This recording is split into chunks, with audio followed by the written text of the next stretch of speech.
अस्सलामुअलैकुम, कैसे हैं आप लोग सब। उम्मीद करती हूँ आप लोग सभी खैर खैरियत से होंगे और मैं भी ठीक हूँ अल्हम्दुलिल्लाह। आज मैं आपके लिए बहुत मज़ेदार सी चटपटी सी यमी सी रेसिपी लेकर आई हूँ। ऐसी रेसिपी है जिसे खाकर आप हलीम खाना भी भूल जाएंगे, जो कि गर्मियों की सौगात है। गर्मियों में अक्सर लोग इसे बनाया करते हैं। तो आज मैं आपके लिए चटपटा मज़ेदार सा दलिया रेसिपी लेकर आई हूँ। तो आइए चल के इसके इंग्रेडिएंट्स नोट डाउन कर लेते हैं।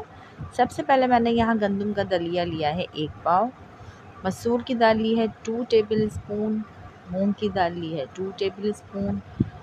इसके अलावा चावल लिए हैं मैंने 2 टेबल स्पून, जिसमें चने की दाल सबसे ज़्यादा जाएगी, वो है 4 टेबल स्पून। आप चाहें तो टोटली आप अपनी चॉइस के हिसाब से भी बना सकते हैं, लेकिन मेरी जो रेसिपी है उसमें चने की दाल की क्वांटिटी इन तमाम चीज़ों से ज़्यादा यानी मतलब डबल डाली जाती है।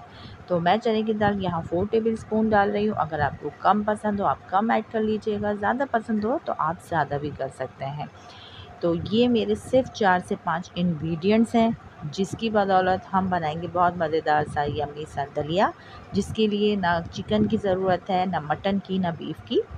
इसके अलावा ड्राई मसालों में मैंने लिया है जीरा 1 टेबल स्पून, काली मिर्च लौंग 4 से 6 अदद, हल्दी 1 टेबल स्पून, कुटी मिर्च पिसी मिर्च 1 टेबल स्पून, नमक हस्बे ज़रूरत हस्बे ज़ायक़ा, ज़ीरा 1 टेबल स्पून। ये है हमारे ड्राई मसाले। इसके साथ ही मैंने 1 अदद प्याज ली है दरमियाने साइज़ की, और टमाटर लिया है मैंने 3 अदद, जिसकी स्किन मैंने रिमूव कर दी है। अगर आपको पसंद हो तो आप स्किन के साथ भी पका सकते हैं। चलें जी, बिस्मिल्लाहिर्रहमानिर्रहीम, कुकिंग स्टार्ट करते हैं। सबसे पहले हमने एक पतीली ली, उसमें ऑयल गरम किया। उसके बाद हमने जिस तरह हम गोश्त का सालन बघारते हैं बिल्कुल एज़ इट इज़ वैसे ही सबसे पहले प्याज ब्राउन की। उसके बाद हमने तमाम अपने ड्राई मसाले ऐड किए और उसमें थोड़ा सा पानी का छींटा दिया है, ताकि हमारे मसाले बिल्कुल भी ना जलें। इसके साथ ही मैंने टमाटर जो कट करके रखे थे वो भी मैंने शामिल कर दिए हैं। अब इसको मसाले को मैं अच्छे तरीके से भून रही हूँ, और भूनने के बाद जो मैंने दालें धो के सोख करके रखी थी, उसमें सबसे पहले मैंने चने की दाल डाली है।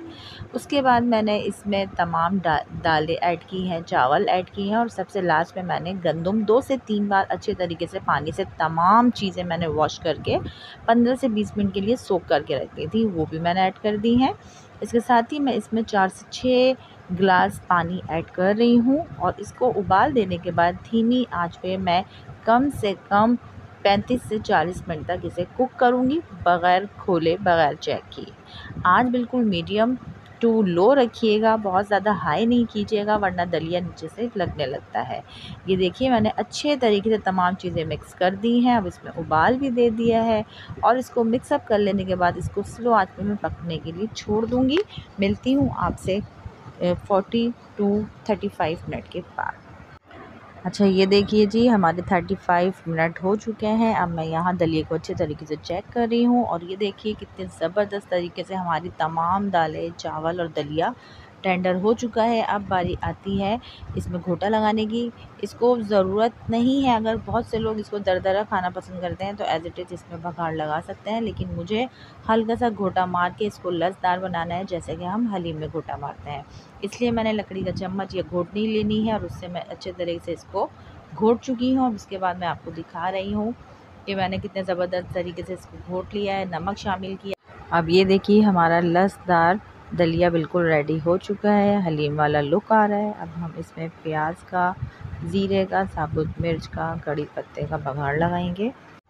ये देखिए जी कितना ज़बरदस्त सा हमारा बघार दलिए में लग चुका है, और कितना ज़बरदस्त सा लुक आ रहा है। अल्हम्दुलिल्लाह हमारा चटपटा मज़ेदार सा दलिया रेडी हो चुका है। अब हम इसको सर्व करते हुए उसमें कटी हुई हरी मिर्च, हरा धनिया, पुदीना, अदरक से गार्निश करेंगे। ये देखिए जी, मैंने चटपटा मज़ेदार सा लसदार दलिया डिश आउट कर लिया है। बहुत ही यमी बना था, बहुत ही टेस्टी था, किसी भी हलीम से कम नहीं था, जो कि बग़ैर किसी बीफ, चिकन और मटन के बनाए। मुझे फ़ीडबैक ज़रूर दीजिएगा। अल्लाह हाफ़िज़।